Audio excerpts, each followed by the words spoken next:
I'm often asked, like, what do you do to train as a master? How do you train in chess? And honestly, a lot of in-game books, I think people use inappropriately. They thumb through them, or they look at example one time, or they read them. It's like, I got it. That's not learning. That's like watching a movie. You watch it, you're done. If you want to have working knowledge, though, it's typically a set of ideas, and it depends on how you learn as an individual. So I've been thinking a lot about this, and I work a lot on my technique. So I wanted to focus on endgame technique, and I was inspired by a series on ChessBase that Grandmaster Daniel King did years ago. No telling how many years ago it was. And I'm going to be using some of the key positions and giving my own annotations to the games. So if you're looking for more of a perspective and opinion and by a stronger player, definitely take a look at his course. But I wanted to start off first and foremost by giving credit where credit's due, as the positions I'm going to be covering are going to stem from that. And I'll definitely have different annotations. So you get a whole nother perspective looking at the position. And this first position we're going to take a look at is between Ivanchuk and Shirov from the 20th European Cup. Not sure what year off the top of my head. I'm guessing early 2000s. So this position is ideal for black, as we've gotten a pawn on h5 and it's in a good spot. Our king is also in a relatively good spot to box out white's king from, say, getting the g5 square. Now, I've had these positions time and time again, and I would say one of the critical differences between experts and masters, or masters and everybody else, if you will, is that if a master feels that he cannot lose, he's going to press. Otherwise, he's just lazy. Like, you got to press, press, press, press, press. So this is important. Understanding how to try to get blood from a stone and work. I mean, I was deeply inspired by Game 6 of the World Chess Championship with Magnus and Nepo. He breaks the drought, and he does it in such an amazing way. 136 moves. Grind, grind, grind.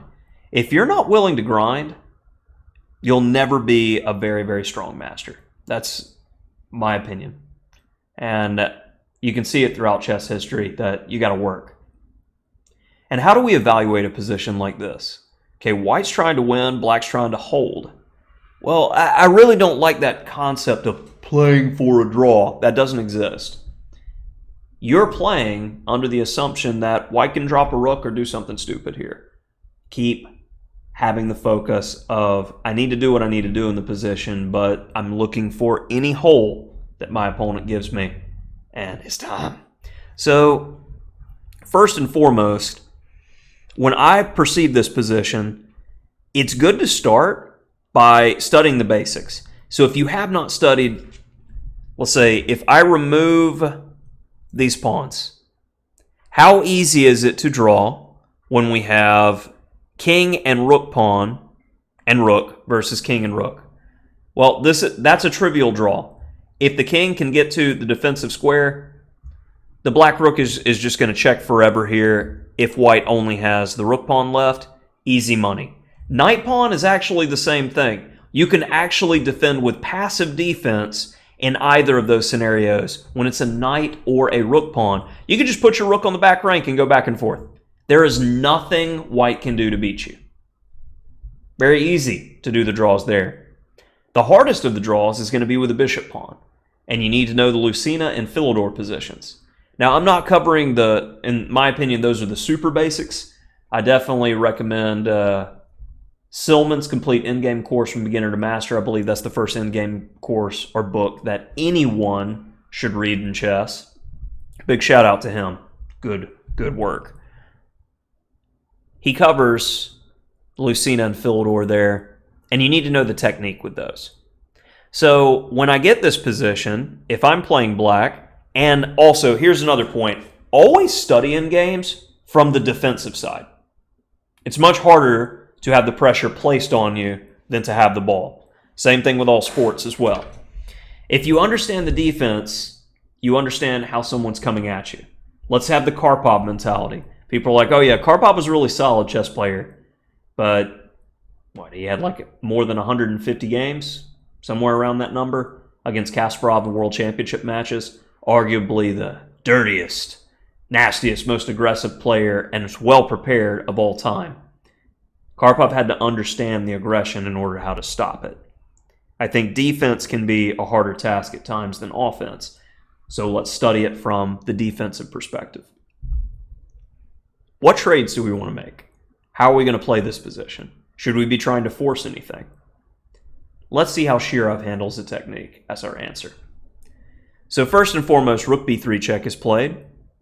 And we do not want to allow White to get G5, because then if he can attack our base pawns, we may get kicked away and we start losing pawns, and then the game's dead lost. So I like starting off with check, because if he goes up to F4, I'm just going to check you again, and I'm going to keep checking you. So back in your hole. Now, Black seeks to improve the pawn structure a little bit. King F5, G6. Makes it much easier to defend, as the king can dance around the G-pawn at this point. I'm typically going to want to stay off of H6, as I don't want my king trapped in some variations.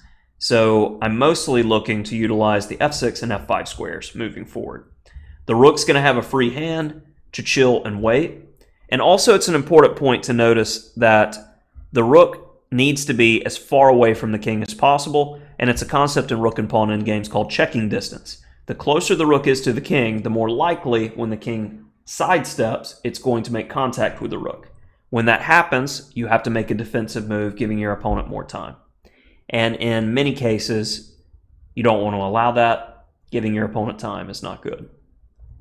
So White checks, and Rook C4. Checking distance and waiting, keeping the White king out. Rook E4. So the answer to what should we be doing? Am I playing G5 and trying to force things and trade off? No. That makes the task harder. Force White to prove he's got the better position. He's got to push the pawn forwards at some point to trade. All you have to do is wait.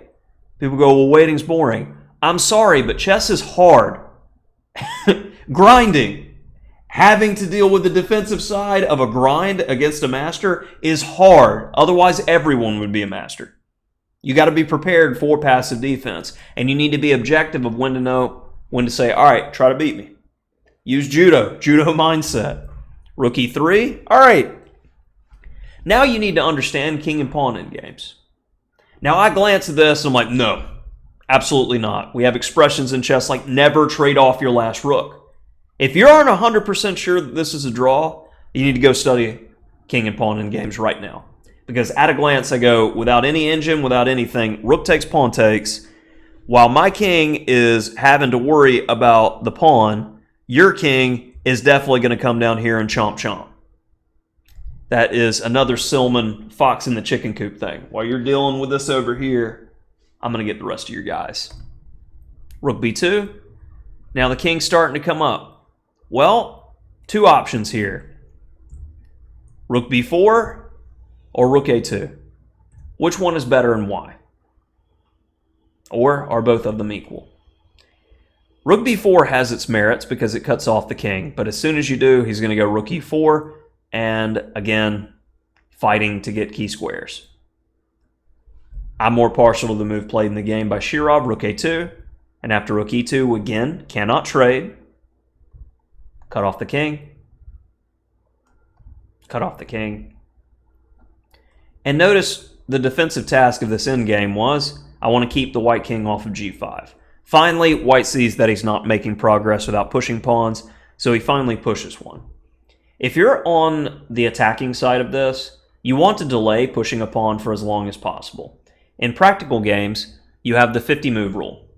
Well, at this stage, especially in US chess tournaments with accelerated time controls, you run into situations to where you don't have to take score once you or your opponent are under 5 minutes. Okay, so how can you claim 50 move rule with no proof of 50 moves occurring? Good question, right? How often have I been playing games, and I'll tell you, when I'm on the defensive side of this, I call the tournament director over and say, count. You're well within your rights to do so.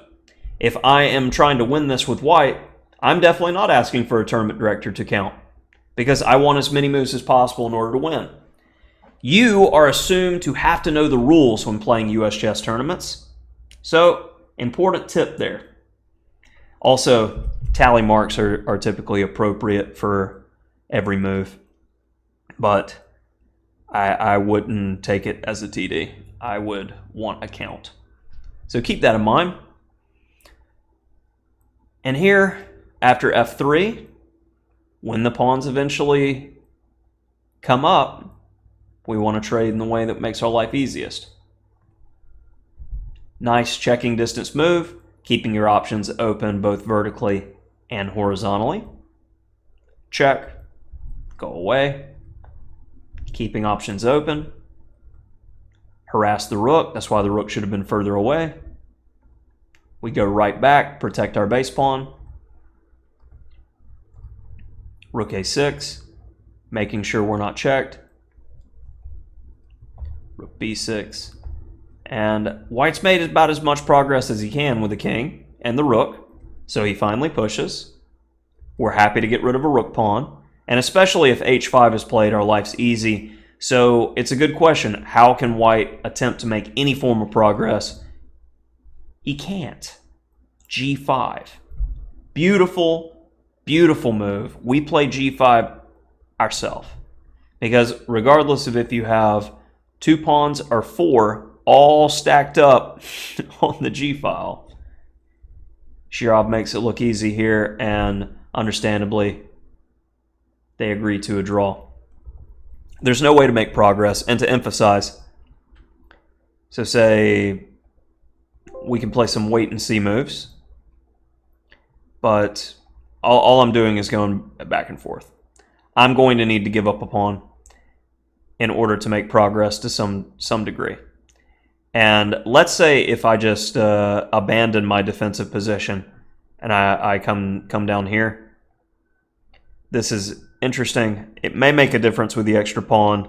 I haven't quite looked at it, so let me show one of those positions that I was initially talking about. That here, there is absolutely nothing white can do with a knight or a rook pawn. We can do passive defense. And in fact, I remember one game years ago. It was 2 1600s playing in a tournament I was playing in Alabama. And let's see, Rook A8. They got to this position, and white overpressed. And you wonder why you should keep playing. It's those types of ideas why. There are ways to go wrong still for your opponent, even when you're doing passive defense. So years ago, I was told by an instructor that I could play positions that other people wouldn't because I don't feel uncomfortable in them. I have an eternal optimism that my opponent is going to screw up. So these types of positions have never bothered me. To a lot of people, they crack under the pressure. That's part of the game. But hopefully this endgame gave you some ideas, taught you some things. And I'm going to do a few endgame videos like this because it's currently one of the many things that I'm studying as I'm trying to get better. And I find it useful because we have just a single position here, but I'm trying to highlight ideas on technique which can be applied in multiple positions in endgames. So hopefully you find it beneficial, and if you like this series, definitely let me know in the comments. Like, subscribe to the channel, show support. I'm definitely working hard to create content for you. I would appreciate the support. Thanks.